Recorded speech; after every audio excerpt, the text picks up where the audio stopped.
The low-pressure area east-northeast of Batanes has developed into Tropical Depression Juaning. Let's get the latest on weather. We have Pag-asa weather forecaster Veronica Torres joining us today. Hi, Veronica. Hello po and good morning din po sa inyo. Good morning. Go ahead. So, tama po kayo. We are monitoring a tropical depression inside the Philippine area of responsibility.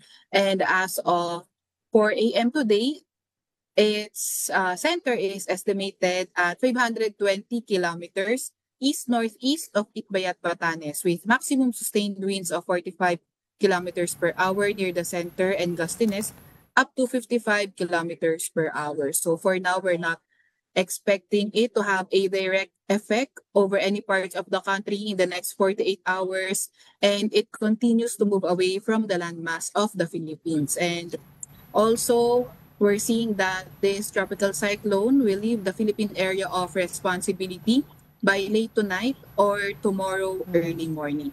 Okay, pero is there a possibility na mag-change course itong LPA na to?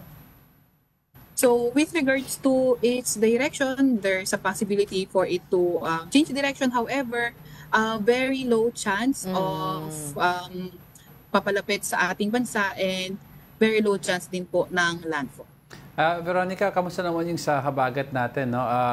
Any update dito? Kasi recently parang humihina, medyo mahina ang pag-uulan natin. Opo. So, tama po kayo, yung effect of habagat ay nag-lessen na, and right now nakaka-apekto na lang ito sa western section ng Southern Luzon. And then kita nga natin na with regard sa mga paulan, less likely na sa ngayon na magbigay ito ng mga malalakas na mga pag-ulan at least for today. And then mostly yung makulimlim na area, halos wala na maulan na area for today, pero posible pa rin na mas mataas yung mga chance ng thunderstorm mostly sa western section of the country. Alright, Veronica, aside from this, are we also monitoring any other weather systems outside our Philippine area responsibility? Opo, so for now, based din sa ating huling update ay possible we're monitoring some cloud clusters malapit, and then so may mga cloud clusters malapit sa bansa natin. Currently ay patuloy natin itong minomonitor, and will, if ever na magkaroon man tayong mga low pressure area, ay we will update as soon as possible.